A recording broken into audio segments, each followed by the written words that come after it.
Buenos días, doctor Sánchez Curbelo. Preséntese en pocas palabras. Soy el doctor Giovanni Sánchez Curbelo, soy endocrinólogo, soy andrólogo, adjunto del Servicio de Andrología de la Fundación Puigvert y jefe del Gabinete de Andrología del mismo centro. ¿Me podría explicar cómo afecta la diabetes mellitus a la disfunción eréctil? La diabetes mellitus, aunque es una enfermedad que se caracteriza por mantener niveles elevados de glucosa en sangre, también afecta el metabolismo de las grasas y de las proteínas. En el caso de la disfunción eréctil, la diabetes es capaz de afectar por varias vías la función de la erección, tanto afectando la circulación o la parte vascular del pene y la parte de los nervios que van al pene. Es decir, que la diabetes produciría cambios físicos o estructurales en el pene y además cambios funcionales. Por un lado, disminuiría el aporte de sangre que le llega al pene, favoreciendo los fenómenos de aterosclerosis, y por el otro lado afectaría también la inervación del pene, es decir, a través de la neuropatía diabética. En conclusión, al final lo que se produciría es o contribuye a una disminución del aporte de sangre, también favorece el escape de sangre a través del retorno venoso, y con esto se produciría un poco la fisiopatología de la disfunción eréctil en el caso de los diabéticos. Hay que pensar que los pacientes diabéticos tienen aproximadamente entre un 3 y un 4% de más posibilidades de desarrollar una disfunción eréctil que un hombre sano no diabético. ¿Hay alguna diferencia en cómo afectan la diabetes tipo 1 y tipo 2 a la disfunción eréctil? Generalmente la diabetes tipo 1 y tipo 2 afectan de manera similar a la disfunción eréctil, pero tienen sus particularidades. En el caso de la diabetes tipo 1, es una enfermedad que aparece generalmente por debajo de los 25 años. Esto quiere decir que si el paciente no se controla bien la diabetes, desarrollará complicaciones generalmente vasculares y neurológicas en edades tempranas de la vida. Y por lo contrario, la diabetes tipo 2 generalmente aparece después de los 40 años y sobre todo está afectada la parte vascular. Son personas que generalmente son obesos, con aumento de la circunferencia abdominal, y además hay una disfunción endotelial importante que lleva a que esto juegue un papel predeterminante en la fisiopatología de la diabetes, de la disfunción eréctil.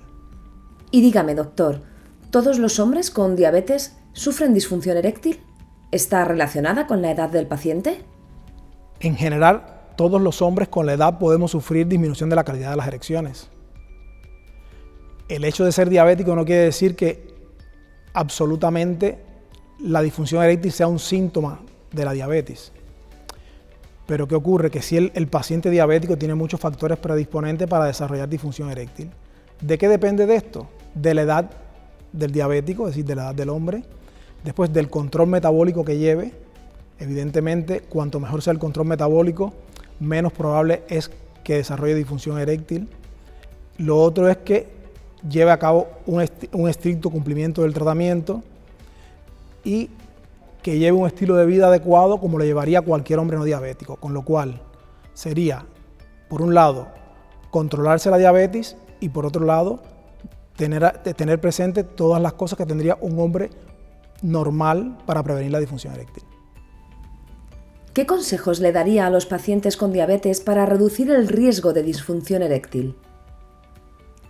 Bueno, un paciente diabético, para reducir el riesgo de disfunción eréctil, lo primero que tiene que hacer es llevar a cabo un tratamiento estricto de la diabetes. ¿En qué consiste el tratamiento estricto de la diabetes? Primeramente, debería cumplir con el tratamiento farmacológico que le ha impuesto su médico, con la dieta que llevan los diabéticos y además, si es posible, realizar algún tipo de ejercicio físico. Además de ello, debería tener en cuenta otros factores o otros aspectos de la calidad de vida que tienen los hombres no diabéticos, como sería también evitar el hábito de fumar, evitar el consumo excesivo de alcohol. Son cosas importantes que debe tener en cuenta el paciente diabético. ¿Hay alguna relación entre el colesterol alto y la disfunción eréctil? Sí, existe relación entre el colesterol alto y la disfunción eréctil. De hecho, se sabe que la incidencia de disfunción eréctil entre los pacientes que tienen el colesterol alto prácticamente es el doble. ¿Por qué pasa esto? Porque el hecho de tener las cifras de colesterol elevadas, sobre todo las llamadas lipoproteínas de baja densidad o el colesterol malo que conocemos, hace que sea un factor predisponente para formar una placa de ateroma, que es una placa que lo que hace es disminuir o estrechar la luz de los vasos sanguíneos. Esto contribuye también a una cosa que se llama disfunción endotelial, es decir, que la capa que tapiza por dentro los vasos sanguíneos no funcionaría bien y se alteraría lo que es la capacidad de relajación del tejido cavernoso, con ello una disminución de la entrada de sangre al pene y por esa vía la disfunción eréctil. ¿Y cómo afecta la testosterona a la libido y a las erecciones? Sí, la testosterona, que es la hormona sexual masculina como la conocemos y que es la encargada de inducir los cambios que tiene el varón durante la pubertad, juega un papel fundamental sobre todo en la parte de la libido, es decir, en el deseo sexual. Es la hormona que garantiza el deseo sexual. En el caso de la erección, no se le ha establecido un papel muy importante, pero sí se sabe que juega un papel o cierto papel, digamos, leve en lo que es el mecanismo de la erección. Porque se sabe que en pacientes que han sido castrados químicamente en el transcurso de otras enfermedades como el cáncer de próstata, hay una disminución importante, por ejemplo, de las erecciones que se producen durante la noche. Y también se sabe que de cierta forma la testosterona juega un papel en lo que son los mecanismos de relajación de los vasos que hay dentro del pene, es decir, del endotelio vascular que hay dentro del pene.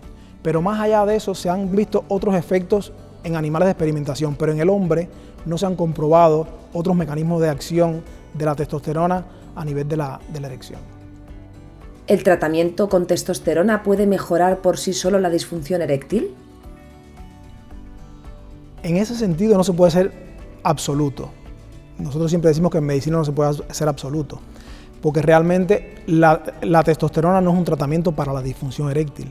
La testosterona es un tratamiento para las personas que tienen un hipogonadismo, es decir, un déficit de testosterona. Lo que ocurre es que sí es verdad que dependiendo de la edad del paciente puede haber mejor o peor respuesta a la testosterona en lo que se refiere a la disfunción eréctil. Por ejemplo, si tenemos un paciente joven que tiene un déficit de testosterona y disfunción eréctil, es muy probable que si los valores de testosterona que tenía el paciente son muy bajos, cuando le pongamos suplementación con testosterona, mejore bastante la función eréctil, porque seguramente esta es una de las causas implicadas en la disfunción eréctil. Por el contrario, si tenemos un paciente de 60 años que tiene disfunción eréctil y le diagnosticamos un déficit de testosterona, es muy probable que poniéndole testosterona solamente no se solucione la disfunción eréctil. ¿Por qué? Porque en ese momento están implicados otros mecanismos, generalmente la disfunción endotelial, en la disfunción eréctil, con lo cual el hecho de tratar con testosterona, el déficit de testosterona, no quedaría solucionado la disfunción eréctil y seguramente requeriría utilizar algún tratamiento específico para la disfunción eréctil. ¿Qué otro tipo de patologías endocrinas pueden afectar a la capacidad sexual? Como por ejemplo las patologías tiroideas. Sí. Primero remarcar que de las enfermedades endocrinas, la que más afecta la erección es la diabetes mellitus. También hay estudios que demuestran que aunque el paciente no sea diabético, si tiene valores de glicemia en sangre por encima de 100 miligramos por decilitro, se ha visto un aumento de la incidencia de disfunción eréctil. Otra de las enfermedades evidentemente es el hipogonadismo. Un hombre con déficit de testosterona tiene más incidencia de disfunción eréctil.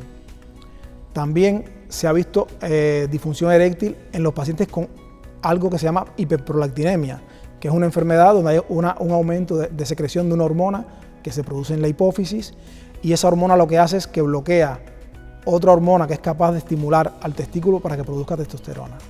Y por último, sí, las enfermedades tiroideas se ha visto que tanto el funcionamiento por exceso como por defecto del tiroides es capaz de producir disfunción eréctil en un 80% de los pacientes. Pero también es verdad que cuando se pone tratamiento para la enfermedad, más de la mitad de los pacientes mejoran y se resuelve el problema de la disfunción eréctil. ¿Y qué papel juega un cambio en el estilo de vida en la disfunción eréctil? Sí, cuando un paciente acude a consulta con disfunción eréctil, una de las cosas más importantes cuando hablamos con el paciente es preocuparnos por el estilo de vida que lleva el paciente. Porque a veces con cambiar algunos aspectos del estilo de vida tenemos ganado una gran parte del tratamiento. La idea de un paciente con malos hábitos en el estilo de vida sería lograr que el paciente mantuviese valores normales de glucosa en sangre, por ejemplo, que el paciente tuviese valores normales de triglicéridos, que el paciente tuviese una circunferencia abdominal por debajo de 102 centímetros, que no fumara Entonces, ¿cómo se pueden lograr todas estas cosas, entre otros factores que hay de riesgo cardiovascular? Pues el primer factor es la dieta, con lo cual deberíamos llevar una dieta adecuada para evitar todos estos factores de riesgo cardiovascular. Y por el otro lado es el ejercicio, porque el ejercicio, además de controlar el peso, sabemos que durante el ejercicio se liberan una serie de sustancias en el árbol vascular que hacen que faciliten los fenómenos de vasodilatación. ¿Qué quiere decir esto? Que cuando facilitamos los fenómenos de vasodilatación, la sangre fluye mejor y esto hace que a nivel del pene la presión sanguínea que llega sea mejor y la calidad de la erección sea mejor. ¿Qué consejos le daría a un paciente que sufre una enfermedad endocrina y que tiene disfunción eréctil? Bueno, en un paciente que tiene una enfermedad endocrina, el primer consejo es tratar la enfermedad endocrina y además de tratarla, asegurarnos de que el paciente está compensado. ¿Qué garantizaría esto? Bueno, que en algunas enfermedades endocrinas, como las enfermedades tiroideas, más de la mitad de los pacientes resolverían la disfunción eréctil. En pacientes con hipogonadismo, en un porcentaje muy elevado, se resolvería la disfunción eréctil. Es verdad que hay enfermedades que no te garantizan que tratando esa enfermedad endocrina se revierta la disfunción eréctil. Es el ejemplo de la diabetes, pero sí podemos lograr que al menos la progresión a peor no se incremente, con lo cual es importante igualmente el tratamiento de dicha enfermedad. Y por otra parte, una vez tratada la enfermedad endocrina y compensado, no hay que dejar atrás lo que son los buenos hábitos del estilo de vida, porque eso es una parte importante en la prevención de la disfunción eréctil. ¿Cuál es el proceso por el que pasa un hombre con disfunción eréctil? Sí, el proceso por el que pasa un hombre por disfunción eréctil generalmente comienza aceptando el hecho de que tiene un problema en la calidad de erección. Una vez que el paciente acepta que tiene un problema en la calidad de la erección, la otra parte importante es pedir ayuda. ¿Qué pasa con esto de pedir ayuda? Que sabemos que hay un porcentaje muy elevado de pacientes que no piden ayuda. Y cuando en algunos estudios se le ha preguntado por qué no piden ayuda, muchos dicen que porque piensan que es una cosa transitoria, otros consideran que no es algo grave, otros piensan que es normal para la edad y hay un pequeño porcentaje que le da vergüenza de decírselo a su médico. Una vez que el paciente se ha convencido de pedir ayuda, bueno, ya entraría en un proceso de estudio para intentar buscar la causa, buscar el tratamiento más acorde con su situación y en el caso de que ya no haya respuesta a los tratamientos farmacológicos, entonces sí ya el proceso final o el tratamiento de tercera línea de la disfunción eréctil sería valorar el implante de una prótesis en el pene. ¿Qué necesita saber un paciente antes de decidirse a implantarse una prótesis de pene? Sí, lo primero que debe saber el paciente cuando llega a consulta, porque muchos pacientes llegan a consulta pidiendo como primera opción una prótesis de pene, es que existen otros tratamientos para la disfunción eréctil, con lo cual es importante que el médico le explique que hay otros tratamientos. Una vez que sepa estas cosas, debe de valorar bien las expectativas que tiene de la prótesis de pene, porque muchos pacientes no tienen unas expectativas reales, son pacientes que lo escuchan de un amigo, lo ven por internet, entonces la parte de las expectativas es importante. Una de las cosas que nos encontramos en la consulta diaria es que una de las expectativas que trae el paciente es que con la prótesis de pene puede pedir un tamaño de pene más grande, y esto no es real, con lo cual esas expectativas hay que hacérselas reales al paciente. Una vez que el paciente tiene claras las expectativas y hace partícipe a su pareja de esas expectativas, habría que ver la situación clínica del paciente, explicarle los tipos de prótesis que hay y cuál sería la más recomendada en su caso, porque no en todos los pacientes da igual poner cualquier tipo de prótesis. Hay pacientes que no tienen habilidades en las manos, por ejemplo, y les sería muy difícil manipular una prótesis hidráulica y seguramente en estos casos les recomendaríamos mejor una maleable. Y así hay diversidad de pacientes y para cada uno de ellos podemos darle unos consejos. Una vez que el paciente se decide o decidimos con el paciente el tipo de prótesis más adecuada en su caso, sería importante hablarle de lo que es la técnica quirúrgica, los cuidados posoperatorios y lo que va a pasar en el posoperatorio y después enseñarle en la realidad, si es posible, cómo funciona la prótesis y lo que espera y lo que puede esperar de la misma.